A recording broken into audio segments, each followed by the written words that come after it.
तिला एकादशी व्रत कथा। माघ कृष्ण एकादशी व्रत। एक समय दालभ्य ऋषि ने पुलस्त्य ऋषि से पूछा, हे महाराज, पृथ्वी लोक में मनुष्य ब्रह्म हत्या आदि महान पाप करते हैं, पराय धन की चोरी अथवा दूसरे की उन्नति देखकर ईर्ष्या करते हैं, साथ ही अनेक प्रकार के व्यवसायों में फंसे रहते हैं, फिर भी उनको नरक प्राप्त नहीं होता। इसका क्या कारण है? वे न जाने कौन सा दान पुण्य करते हैं जिससे उनके पाप नष्ट हो जाते हैं। यह सब कृपा पूर्वक आप कहिए। पुलस्त्य मुनि कहने लगी, हे महाभागा, आपने मुझसे अत्यंत गंभीर प्रश्न पूछा है। इससे संसार में जीवों का अत्यंत भला होगा। इस भेद को ब्रह्मा, विष्णु, रुद्र और तथा इंद्र आदि भी नहीं जानते, परंतु मैं आपको यह गुप्त तत्व अवश्य बताऊंगा। उन्होंने कहा कि माघ मास लगते ही मनुष्यों को स्नान आदि करके शुद्ध रहना चाहिए, इंद्रियों को अपने वश में कर काम, क्रोध, लोभ, मोह, अहंकार, ईर्ष्या तथा द्वेष आदि का त्याग कर भगवान का स्मरण करना चाहिए। पुष्य नक्षत्र में गोबर, कपास, तिल मिलाकर उनके कंडे बनाना चाहिए। उन कंडों से 108 बार हवन करना चाहिए। उस दिन मूल नक्षत्र हो और एकादशी तिथि हो तो अच्छे पुण्य देने वाले नियमों को ग्रहण करें। स्नान आदि नित्य क्रिया से निवृत्त होकर सब देवताओं के देव भी भगवान का पूजन करें और एकादशी व्रत धारण करें। रात्रि को जागरण करना चाहिए। उसके दूसरे दिन धूप, दीप, नैवेद्य आदि से भगवान का पूजन करके खिचड़ी का भोग लगाए। तत्पश्चात पेठा, नारियल, सीताफल और सुपारी का अर्घ्य देकर स्तुति करनी चाहिए। हे भगवान, आप दोनों को शरण देने वाले हैं, इस संसार सागर में फंसे हुओं का उद्धार करने वाले हैं। हे पुंडरीकाक्ष, हे विश्व भावन, हे सुब्रह्मण्य, हे पूर्वज, हे जगत पते माँ लक्ष्मी सहित आप तुक्ष्य अर्घ्य को ग्रहण करें। इसके पश्चात जल से भरा हुआ घड़ा ब्राह्मणों को दान करें और ब्राह्मणों को शामगो और तिल पात्र देना भी उत्तम है। तिल स्नान और भोजन दोनों ही श्रेष्ठ है। इस प्रकार जो मनुष्य तिलों का दान करता है उतने ही 1000 वर्ष स्वर्ग में वास करता है। तिल स्नान, तिल का उबटन, तिल का हवन, तिल का तर्पण और तिल का भोजन और तिलों का दान, ये तिल के 6 प्रकार हैं। इन प्रयोग के कारण वह षटतिला एकादशी कहती है।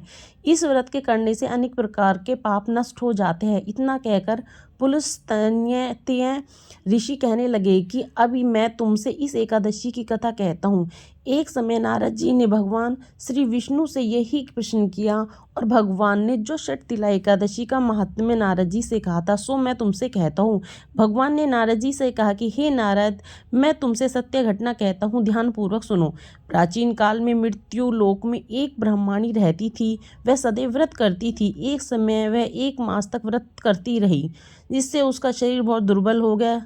यद्यपि वह अत्यंत बुद्धिमान थी, तथापि उसने कभी देवताओं या ब्राह्मणों का नियमित अन्न और धन का दान नहीं किया। इससे मैंने सोचा कि ब्राह्मणी ने व्रत आदि से अपना शरीर शुद्ध कर लिया है, अब इससे विष्णु लोक तो मिल ही जाएगा, परंतु इसने कभी अन्न का दान नहीं किया, इससे इसकी तृप्ति होना कठिन है। भगवान के आगे कहा, ऐसा सोचकर मैं भिखारी के वेश में मृत्यु लोक में उस ब्राह्मणी के पास गया और उससे भिक्षा मांगी। ब्राह्मणी बोली, महाराज किस लिए आए हो? मैंने कहा, मुझे भिक्षा चाहिए। इस पर उसने एक मिट्टी का ठेला और मेरा भिक्षा पात्र में डाल दिया। मैं उसे देखकर स्वर्ग में लौट आया। कुछ समय बाद ब्राह्मणी भी शरीर त्याग कर स्वर्ग में आ गई। उस ब्राह्मणी को मिट्टी का दान करने में स्वर्ग से सुंदर महल मिला, परंतु उसने अपने घर को अन्न आदि सब सामग्रियों से शून्य पाया। घबराकर वह मेरे पास आई और कहने लगी कि भगवान, मैंने अनेक व्रत आदि से आपकी पूजा की, परंतु फिर भी मेरा घर अन्न आदि सब वस्तुओं से शून्य है। इसका क्या कारण है? इस पर मैंने कहा, पहले तुम अपने घर जाओ, देव स्त्रियां आएंगी तुम्हें देखने के लिए, पहले उनसे षटतिला एकादशी का पुण्य और विधि सुन लो, तब द्वार खोलना। मेरे ऐसे वचन सुनकर वह अपने घर गई। जब देव स्त्रियां आई और द्वार खोलने को कहा तो ब्राह्मणी बोली, आप मुझे देखने आई हैं, जो षटतिला एकादशी का महात्म्य मुझसे कहो। इनमें से एक देव स्त्री कहने लगी, मैं कहती हूँ। जब ब्राह्मणी ने षटतिला एकादशी का महात्म्य सुना तब द्वार खोल दिया।